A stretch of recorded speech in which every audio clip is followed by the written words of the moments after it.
प्यारे बच्चों, स्वागत है आपका। फिर से मिलने आए हैं आपसे बायोटेक और एप्लीकेशन ये टॉपिक लेकर। वीडियो सॉल्यूशन जल्द ही आपके साथ होगा और उम्मीद करता हूं आप देख रहे होंगे, प्रश्नों का उत्तर दे रहे होंगे।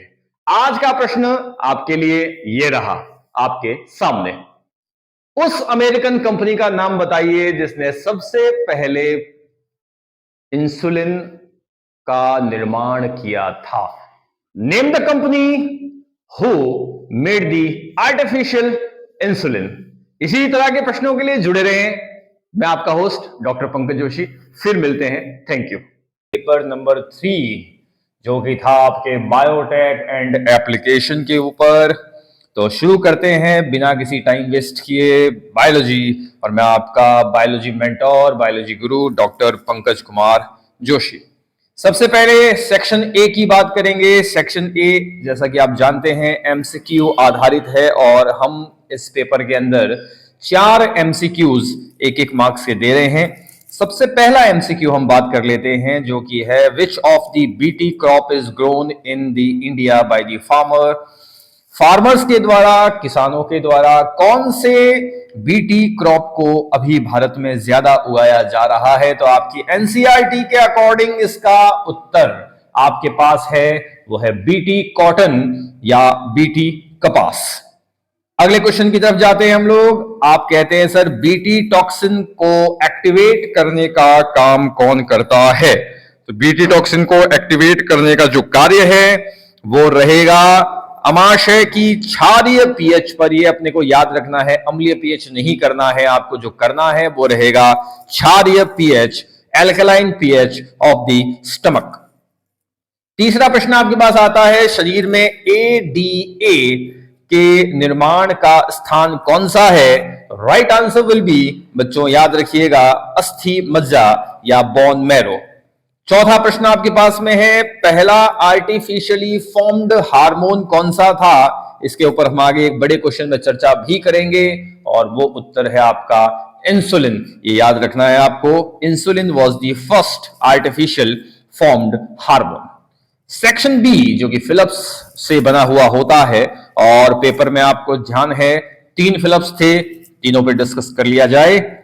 एडीए एंजाइम कौन से सिस्टम के लिए इंपॉर्टेंट होता है। अपने को बहुत अच्छे से इसमें दे रखा है कि सर वो इम्यून सिस्टम के लिए इंपॉर्टेंट होता है।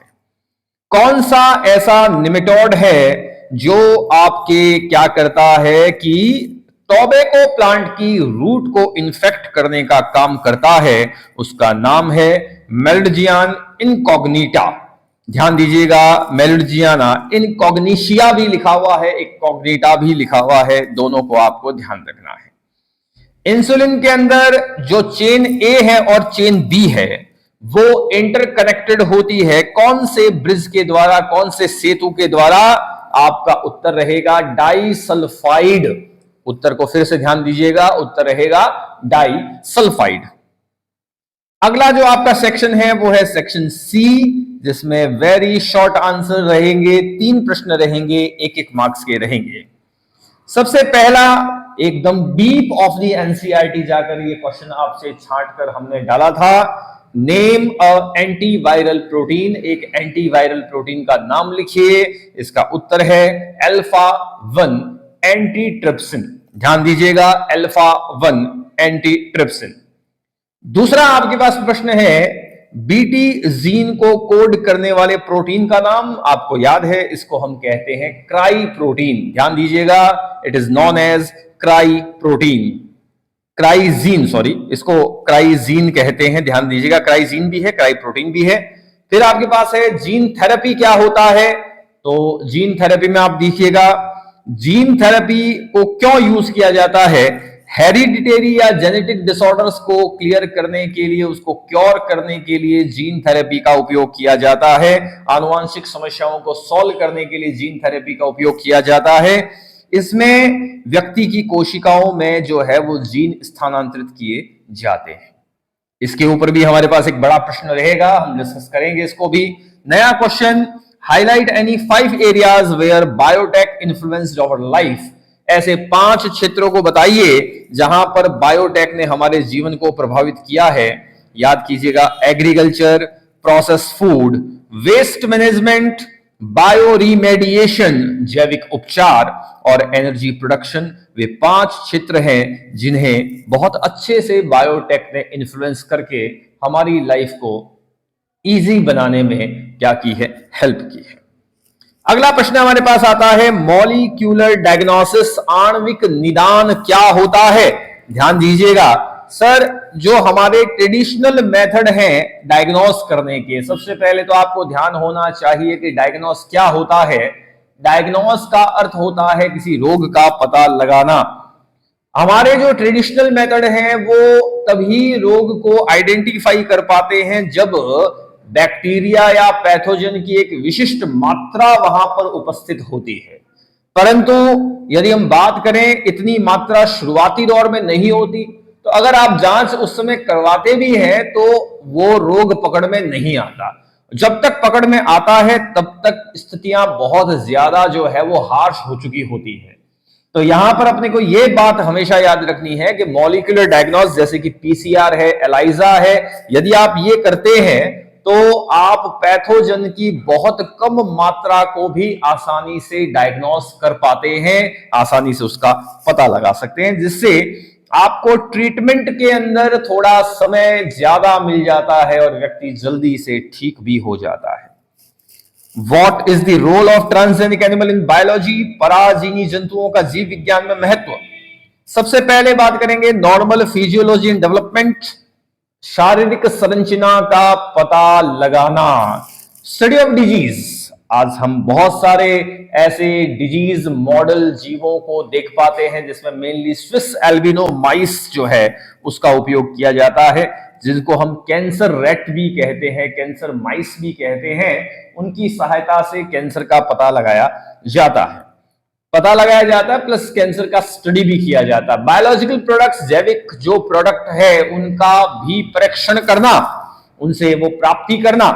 वैक्सीन की सेफ्टी, कोई भी तरह का जब आप वैक्सीन बनाते हैं उस वैक्सीन को पहले इन एनिमल्स पे टेस्ट करके फिर ही इंसानों के उपयोग के लिए कार्य में लिया जाता है।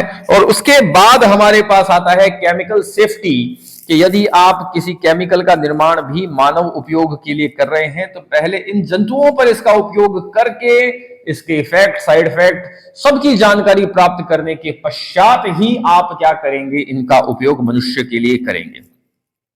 बात आती है हमारे पास जेनेटिक मॉडिफाइड प्लांट्स जो होते हैं उनका क्या योगदान है, उनका क्या महत्व है, एडवांटेज क्या क्या है। सबसे पहले तो हम ऐसे प्लांट बनाना चाहते हैं जो किसी भी तरह की एनवायरमेंटल कंडीशन के अंदर अपने आप को आसानी से सर्वाइव करवा सके। तो आपने कहा कि सर पादप को एबायोटिक स्ट्रेस से बचाना है अपने को, और दूसरा जो केमिकल्स ज्यादा से ज्यादा आज की डेट में यूज हो रहे हैं उनको हम कैसे कम कर सकते हैं, इस चीज का भी अपने को पता लगाना है।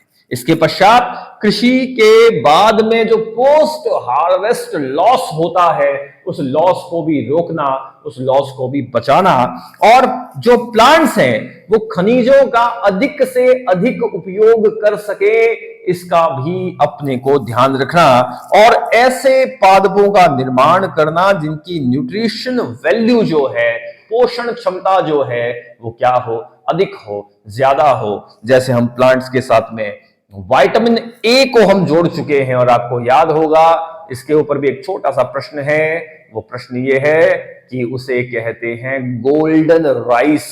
किस्म हो गई गोल्डन राइस।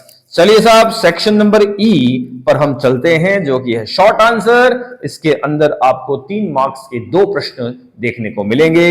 चर्चा करते हैं। सबसे पहला प्रश्न हमारा है, जेनेटिकली मॉडिफाइड इंसुलिन को डिटेल में समझाइए। सबसे पहले तो आपको याद होना चाहिए कि जब हमारे शरीर के अंदर ये इंसुलिन बनता है तो वो पहले प्रो इंसुलिन के रूप में बनता है, जिसमें ए, बी और सी पेप्टाइड जो होते हैं वो आपस में जुड़े हुए होते हैं। परंतु जैसे ही ये इंसुलिन मैच्योर होता है, परिपक्व होता है, सी इंसुलिन वहां से जो है, या सी वाला जो हिस्सा है वो वहां से हट जाता है, और मैच्योर वाले इंसुलिन में केवल ए और बी वाला हिस्सा ही रहता है। पर आपको याद होगा एलाई लिली नामक अमेरिकन कंपनी इसमें आई थी और सबसे पहला जो जेनेटिकली मॉडिफाइड इंसुलिन है वो इन्हीं ने बनाया था। इन्होंने क्या किया, इन्होंने ए और बी का अलग अलग निर्माण करके इनके बीच डाइसल्फाइड बॉन्ड्स या डाइसल्फाइड ब्रिज का निर्माण किया और उन दोनों को जोड़कर और पहला आर्टिफिशियल हार्मोन जो कि है आपका कौन सा, इंसुलिन का निर्माण किया। बायो पेटेंट और बायो पायरेसी की बात कर ले तो सबसे पहले मैं बायो पेटेंट की बात कर लेता हूं। आप कहते हैं ये बायो पेटेंट किसके लिए ग्रांट किए जाते हैं, ऐसे प्रोडक्ट जो कि बायोलॉजिकल एंटिटी से प्राप्त हुए हैं और उनका आप पेटेंट प्राप्त करते हो जैविक रूप से उत्पन्न या प्राप्त की खोजों को रजिस्टर करके और बायो पेटेंट किया जाता है। पर अगर आपकी आज्ञा के बिना या आपको इसका कंसोलेशन या कोई मूल्य दिए बिना, आपकी बिना सहमति के कोई इंसान या कोई कंपनी इसका उपयोग करती है तो इसे बायो पायरेसी कहा जाता है। ध्यान दीजिएगा, पायरेसी का अर्थ चोरी होता है आपकी कंसेंट के बिना। सपोज करें कि एलाई लिली कंपनी ने जब आपका सबसे पहले इंसुलिन का निर्माण किया था, आप उसकी बिना इजाजत के उस फॉर्मूले को, उस प्रोडक्ट को यूज करेंगे तो वो पायरेसी के अंतर्गत ही आएगा। इस बात को अपने को याद रखना है। इसके बाद हमारे पास लॉन्ग आंसर सेक्शन आता है जिसमें 2 क्वेश्चन है 4-4 मार्क्स के। तुरंत प्रभाव से इसके ऊपर भी हम चर्चा कर लेते हैं। सबसे पहले आता है हमारे पास जीन थेरेपी। याद कीजिएगा, जब भी जीन थेरेपी की बात करते हैं तो सबसे पहले 1990 के अंदर 4 साल की एक बच्ची पर यह जीन थेरेपी अप्लाइड की गई थी। उसको प्रॉब्लम थी ADA डेफिशिएंसी की, जिसका नाम है एडिनोसिन डी एमिनेज डेफिशिएंसी। इस एंजाइम का काम क्या होता है, याद रखिएगा, ये जो आपका एंजाइम है वो डीऑक्सी एडिनोसिन को यूरिक एसिड में तोड़ने का क्या करता है जी, कार्य करता है। अगर ऐसा नहीं हो तो ये डीऑक्सी एडिनोसिन जो है वो बी और टी कोशिकाओं, जो कि आपको पता है लिम्फोसाइट्स हैं, इनको मारने का काम करना शुरू कर देता है। तो कुल मिलाकर हम ये कह सकते हैं क्या कि ये जो आपका बेसिकली एंजाइम है वो आपके इम्यूनिटी के लिए बहुत इंपॉर्टेंट है। ध्यान दीजिएगा ऐसा होता क्यों है। क्रोमोसोम नंबर 20 जो है आपका, उसमें डिलीशन होने के कारण से ऐसा होता है। तो क्या ट्रीटमेंट हो सकते हैं इसके, बोन मैरो का ट्रांसप्लांट करवा सकते हैं, एंजाइम के रिप्लेसमेंट की थेरेपी कर सकते हैं, ब्लड से लिम्फोसाइट को निकालकर कल्चर करके और आप बॉडी में इसको डालने का कार्य कर सकते हैं। पर प्रॉब्लम ये रहेगी कि आपको ये कार्य लगातार करना पड़ेगा क्योंकि लिम्फोसाइट की एक जीवन अवधि होती है। ओके, अगर हम चाहते हैं कि इसका हम कोई परमानेंट इलाज कर दें तो एक ही इलाज हो सकता है, एम्ब्रियोनिक स्टेज भ्रूणीय अवस्था के अंदर ADA-cDNA को इंट्रोड्यूस करना। ये ध्यान दीजिएगा।